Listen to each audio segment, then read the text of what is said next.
Baiklah, selamat siang. Selamat datang di podcast kali ini tentang perkembangan peserta didik. Dengan saya sendiri sebagai pembawa acara Industri Ramadan, dan kita punya bintang tamu yaitu Thorik Ariel Sadat. Selamat siang, Bung. Baiklah, di sini kami akan membuat podcast tentang perkembangan peserta didik. Dan sebagai pembawa acara Industri Ramadan, dan saya Thorik Ariel Sadat dengan NIM 06121282429057. baiklah, saudara Thorik. Di sini kita mempunyai pertanyaan cukup banyak ya. Ya, Pertanyaan ini langsung saja ya. boleh. Baiklah. Pertanyaan pertama. Setiap manusia itu unik ya.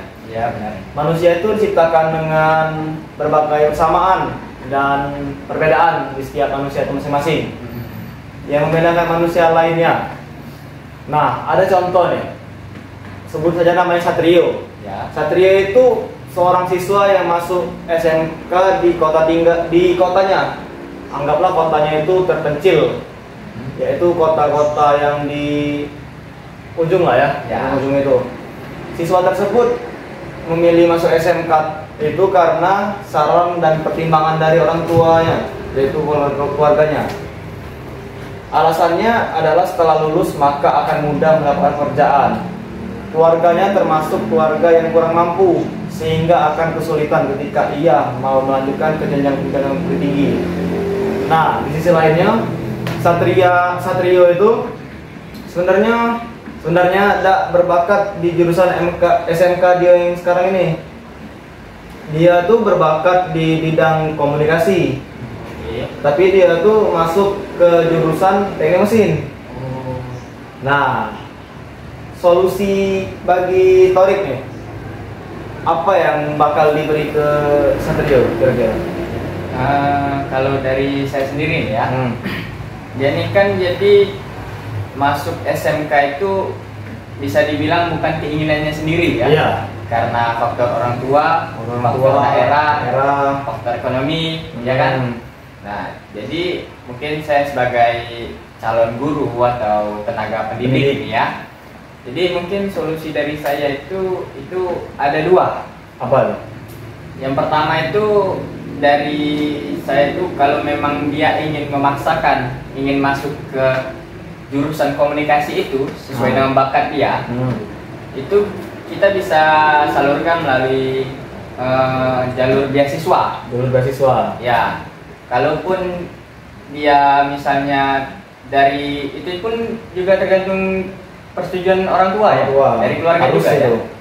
Jadi kalau misalkan keluarganya tidak setuju dan ingin dia tetap di kota itu karena mungkin beberapa faktor ya. Yang pertama itu mungkin karena orang tuanya takut kalau anaknya jauh dari orang tua kan.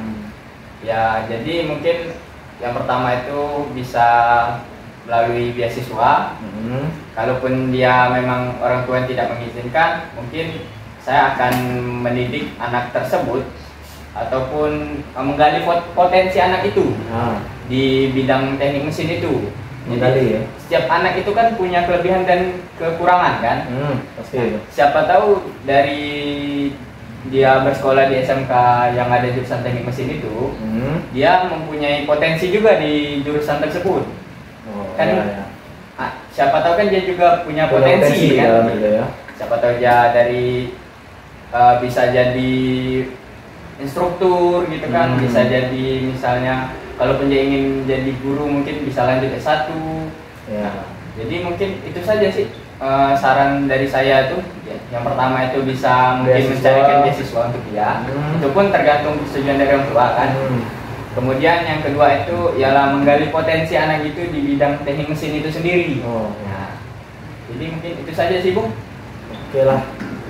Jawaban yang sangat bagus dari seorang Thorik. Nah, di sini ada soal selanjutnya ya. Ya. Anggaplah Satrio lagi ya namanya. Dia itu seorang siswa SMK di sebuah kota yang besar kali ini. Ya. Bukan terkecil lagi.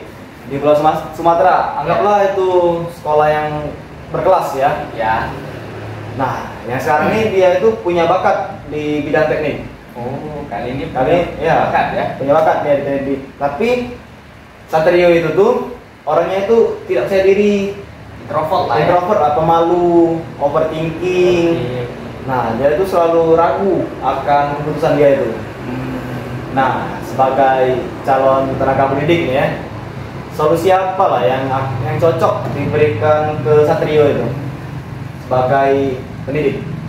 Oke, kalau soal tadi kan mungkin bahas yang mana dia terpaksa di bidang teknik, yang seharusnya dia punya potensi di komunikasi. Ya. Sekarang dia punya Potensi di teknik, tapi introvert gitu. Menurut saya sih sebagai calon pendidiknya, sebagai calon guru, itu yang pertama itu mungkin ya ialah pendekatan. Kita harus cari tahu dulu mengapa dia bisa jadi introvert itu. Apa mungkin karena tingkah lakunya yang berbeda dari anak-anak seusianya, ataupun karena mungkin saja dia ada pernah membuat kesalahan ya yang sedikit fatal, yang mengakibatkan dia disudutkan, sehingga dia tidak berani mengambil keputusan lagi dan lebih mengucilkan diri. Jadi menurut saya tuh kita sebagai guru tuh harus ada pendekatan pada siswa itu. Ya, kita harus ajak ngobrol, dia harus tanya motivasi, harus tanya alasan dia mengapa jadi seperti itu. Terus juga kalau misalnya kita sudah dapat alasan, kalau alasannya itu karena memang sedari kecil dia berbeda dari anak lain gitu, bisa dibilang berkebutuhan khusus lah ya. Nah, itu mungkin kita bisa memotivasinya agar mentalnya naik dan juga membuat dia bisa berbaur dengan teman-temannya, dengan lingkungannya. Jadi dia mentalnya naik, dia tidak pemalu lagi, bisa berani bicara dengan orang banyak, terus juga berani mengambil keputusan. Itu mungkin bisa diterapkan. Terus juga bisa mungkin dengan cara mengikut sertakannya ke organisasi atau lomba-lomba tertentu gitu. Ya, jadi kan biasanya ya anak-anak itu kan sebelum lomba itu dilatih tuh, dilatih public speaking, dilatih kepercayaan diri, dilatih pemikiran kritisnya, terus ketenangannya, pengambilan keputusannya kan. Nah itu semua kalau misalnya dia diikutsertakan dalam lomba itu, dia mungkin bisa saja sifat-sifat introvertnya itu bisa memudar, hilang lah gitu. Nah itu yang pertama kalau alasannya memang dia bisa dibilang berkebutuhan khusus. Tapi kalau alasan selanjutnya itu ialah karena dia pernah membuat kesalahan yang fatal sehingga dia dikucilkan, itu cukup berat sih.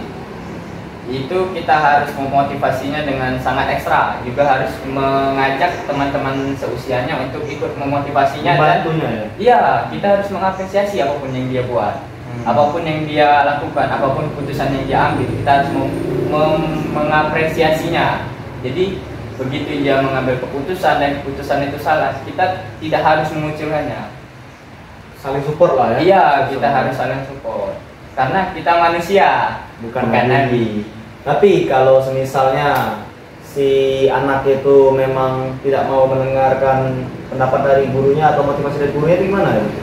Nah, kalau itu sih itu balik lagi ke orang tuanya ataupun teman-temannya. Biasanya anak itu lebih terbuka. Selain pada orang tua, dia juga terbuka kepada teman-temannya. Kebanyakan anak sekarang kan itu mereka lebih terbuka untuk cerita ke teman-temannya. Jadi mungkin kita utus ya 1 atau 2 temannya untuk bisa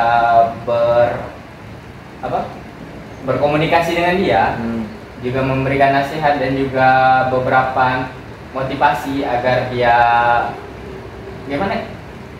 bisa membaur lah gitu, hilang sifat introvertnya itu. Nah, misalnya kan dia kan ini kan tidak percaya diri.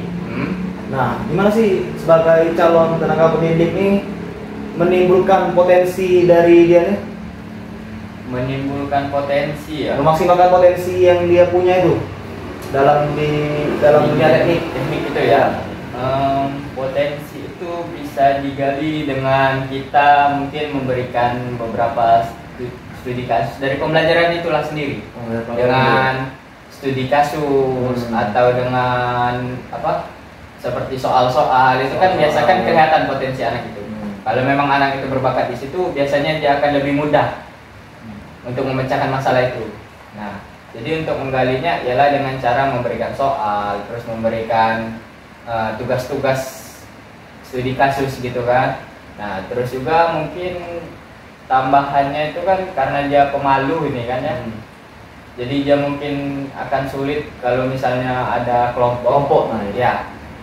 Itu mungkin terkhusus untuk anak ini kita berikan kelompok dengan teman-teman terdekatnya.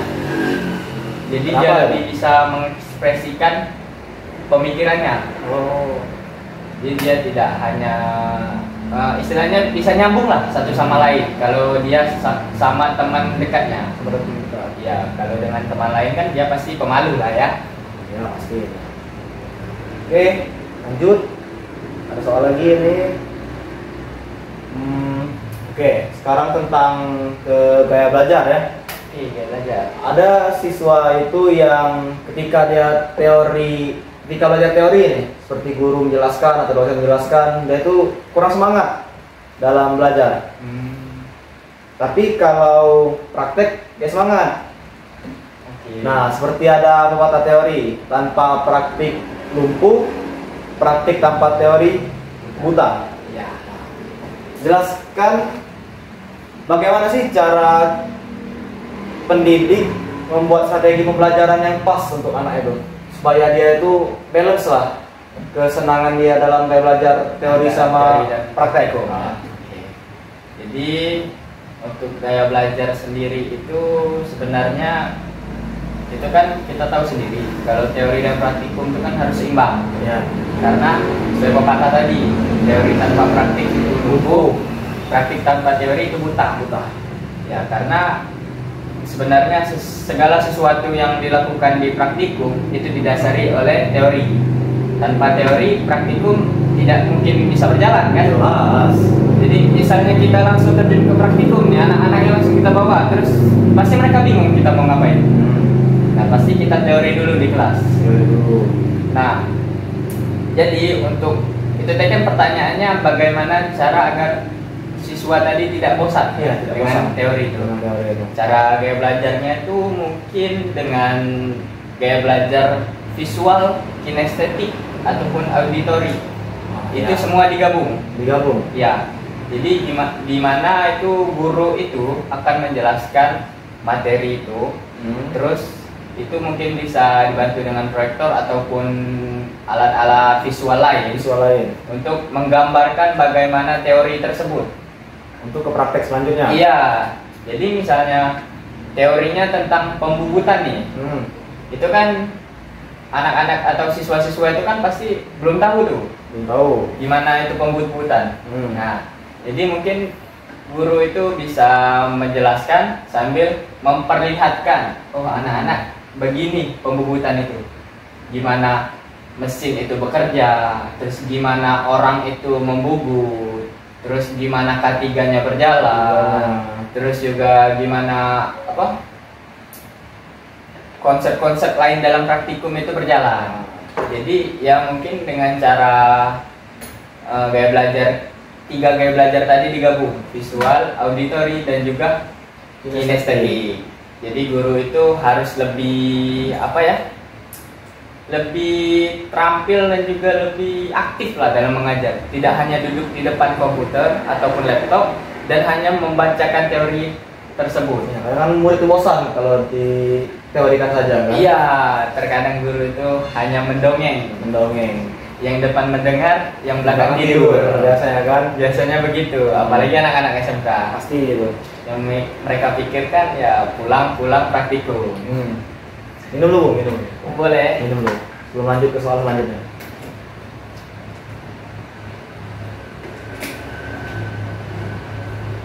Oke, lanjut ke soal selanjutnya ya. Ya boleh. Sekarang tentang emosi. Emosi remaja itu kan lagi di posisi yang tidak stabil kan? Iya benar. Kadang tuh emosi yang meluap-luap tapi cuma sesaat kan, perasaan yang sering marah, terbawa emosi. Nah, emosinya tuh kadang terbawa ke yang hal-hal negatif. Iya. Seperti tawuran, balap-balapan, mabuk-mabukan, Berantem gitu ya. berantem. Nah, coba kasih tindakan kamu sebagai calon tenaga pendidik untuk mengatasi hal tersebut. Ini dalam kasus SMA atau SMK? Boleh dari SMK dulu.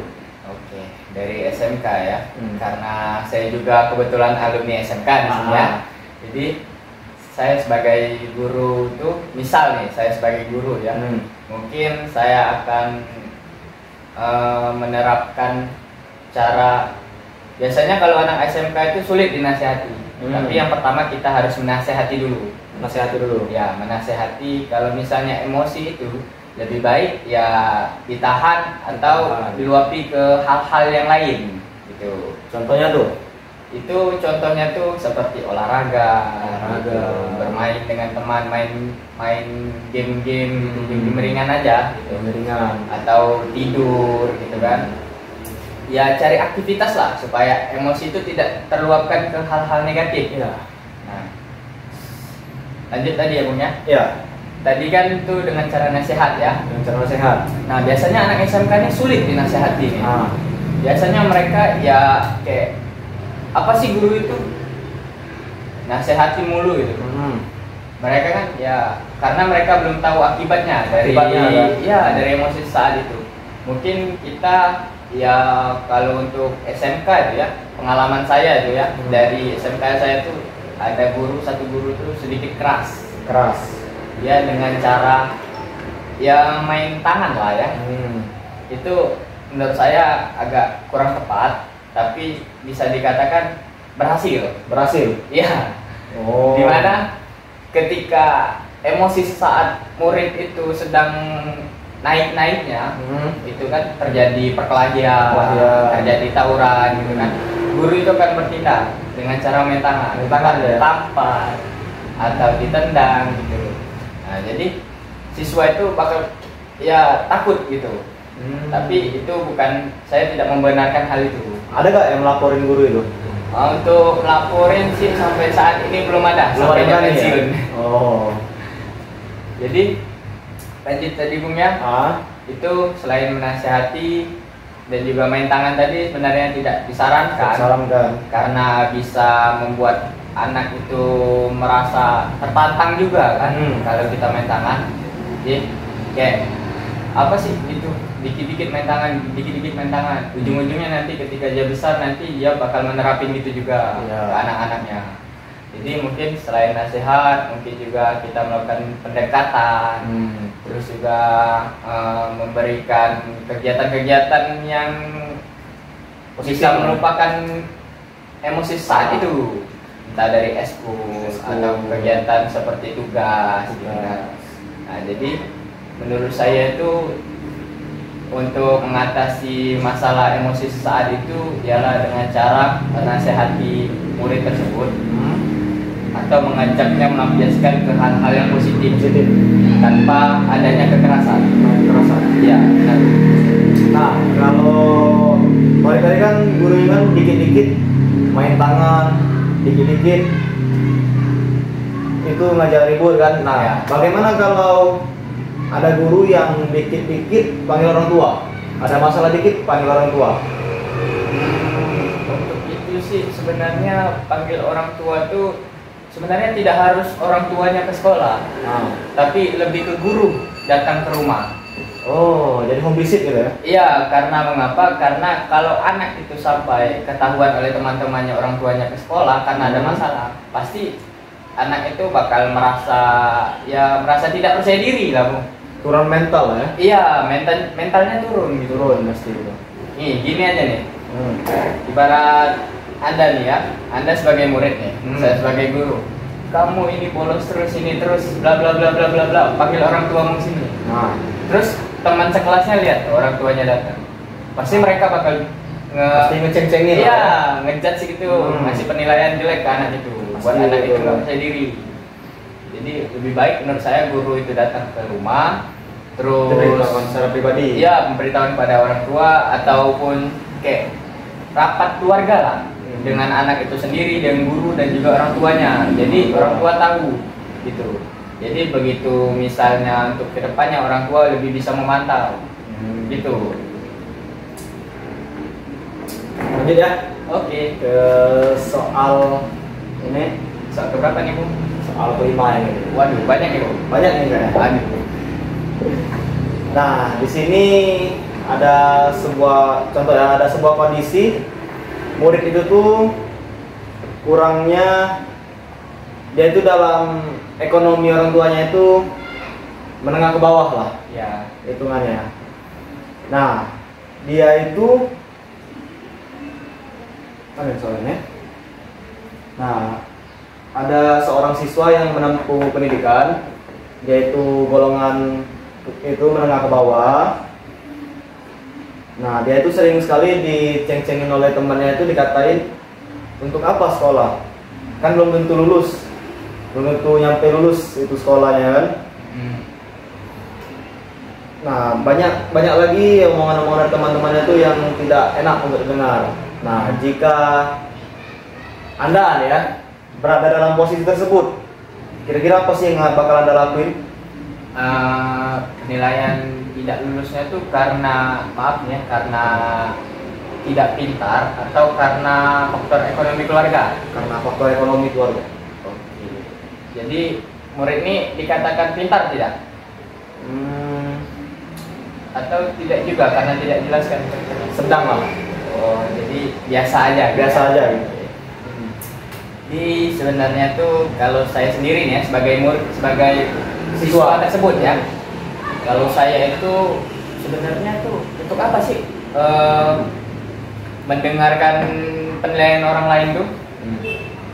Karena ya sebenarnya tuh omongan orang itu nggak penting untuk kita tuh. Kita fokus aja pada karir kita, kita berusaha semaksimal mungkin ya. Nah, untuk urusan keuangan itu pasti orang tua berusaha lah ya, Berusaha untuk pendidikan anaknya. pasti itu. Nah, tapi kalau misalnya memang orang tua kita tidak sanggup, mungkin kita bisa mengurangi beban orang tua kita dengan cara mencari uang sampingan. Bekerja lah ya. Iya, bekerja sampingan. Bekerja Sekarang kan sampingan. seperti ya paginya sekolah, siang sampai sorenya kita jaga toko. Itu kan penghasilannya udah lumayan ya untuk uang jajan ya. Kalaupun ada lebih mungkin bisa bantu orang tua untuk bayar biaya sekolah kan sekarang. Gitu kan. Mungkin kalau kalau siswanya biasa aja tadi. Nah, kalau memang siswanya berprestasi, pintar, apa salahnya untuk mengajukan beasiswa? Biasanya itu di sekolah-sekolah itu ada namanya bebas bayaran ya, bebas SPP. Iya, bebas SPP Dengan persyaratan antara tidak mampu atau pintar. Nah, di antara kedua itu kita bisa mungkin berkonsultasi lah dengan guru untuk mengajukan hal tersebut. Bisa. Ini itu saja Bu, menurut saya.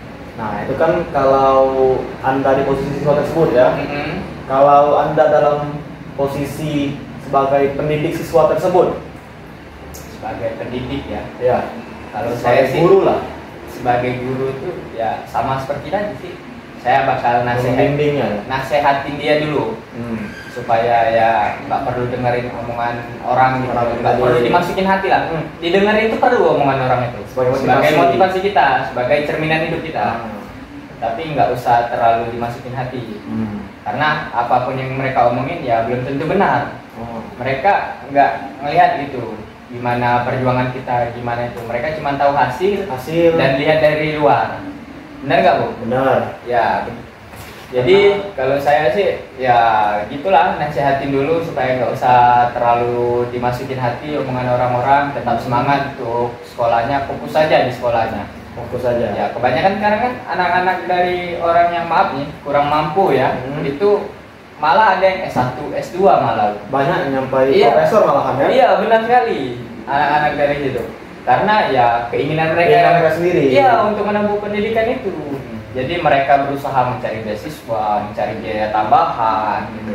Jadi ya kita mungkin dengan menceritakan cerita motivasi tadi cerita orang-orang yang banyak juga seperti dia tapi pendidikannya lebih tinggi, lebih sukses. Iya, kita bisa memotivasi dia supaya belajar lebih giat lagi, lebih fokus pendidikan, tidak memperdulikan omongan orang. Terus siapa tahu dia pergi dari rumah balik-balik sudah S3, Bung. Bisa jadi. Iya. Nah, coba kasih pendapat untuk anak-anak yang lebih memilih putus sekolah. Dia lebih dia kondisinya seperti ini, keuangannya, ekonominya kurang. Nah, tapi dia memilih untuk bekerja, bukan itu sekolah. Coba kasih pendapat. Kalau itu sih, itu kan yang pertama tuh pasti ada alasan kan, alasan ekonomi tadi kan. Ekonomi. Menurut saya itu tidak sepenuhnya salah di anak-anaknya ya. Jadi menurut saya itu bisa jadi faktor lingkungan, faktor orang tua, dan faktor ya mantan guru-gurunya sebelum dia putus sekolah gitu kan. Nah, kalau misalnya itu tidak sepenuhnya salah anaknya. Kalau misalnya anak itu sudah kehilangan semangat untuk sekolah, kita sebagai tenaga pengajar, sebagai orang tua itu harus memotivasi agar anak itu bisa kembali bangkit semangatnya itu menjalani pendidikan, sehingga mereka tidak putus sekolah. Sayang lu sekolah kalau nggak sampai minimal tamat SMA lah. Ya, karena persyaratan pendidikan di Indonesia ini kan minimal 12 tahun Bung ya. 12 tahun Bung. Ya, SD, SMP, SMA. Itu 12 tahun Bung. Jadi menurut saya sih ya untuk anak-anak yang putus sekolahnya mungkin itu ya bisa kita rangkul lagi dan semangat untuk kalian untuk yang mencari uang membantu keluarga itu lebih semangat lagi. Siapa tahu nanti ada rezekinya untuk mengambil paket atau ya paket bisa lanjut ke perguruan tinggi. Semoga kalian cepat sukses dan ingat jangan tidak mau sekolah atau jangan menyerah karena ekonomi dan berhenti sekolah, karena sekolah itu penting. Tanpa ilmu, tanpa pengalaman, kalian bukanlah siapa-siapa. Belajar itu tidak ada habisnya ya Bung ya. Iya, benar sekali Bung. Sampai tua. Benar sekali. Kita mungkin bisa kasih motivasi yang paling mempengaruhi hidup Anda menjadi lebih bersemangat dalam menjalani hidup itu. Motivasi Bung ya. Motivasi yang berpengaruh dalam hidup saya itu perkataan dari orang tua saya sendiri. Apa itu? Dimana orang tua saya pernah berkata, ketika Anda susah, ketika Anda lagi di bawah gitu bahasanya, itu tidak ada orang di sekeliling Anda. Tapi ketika Anda sukses, semua orang akan berusaha menjadi orang terdekat Anda. Jadi itulah motivasi yang saya tanamkan sampai saat ini, yaitu dimana saya ingin sukses agar semua orang mendekat, ingin menjadi orang terdekat saya gitu. Iya. Jadi sukses dulu ya. Iya, jadi nggak dianggap remeh lah oleh orang gitu. Jadi kita yang anggap remeh. Kita yang remeh. Jangan tuh, jangan. Boleh juga kalau gitu. Oke, sampailah kita ke ujung acara. Mungkin sekian podcast dari kami ini ya. Mohon maaf bila ada salah kata. Saya M. Gusti Ramadan sebagai pembawa acara dan saya Tarik Ariel Sadat sebagai narasumber. Kami akhiri. Assalamualaikum warahmatullahi wabarakatuh. Dadah.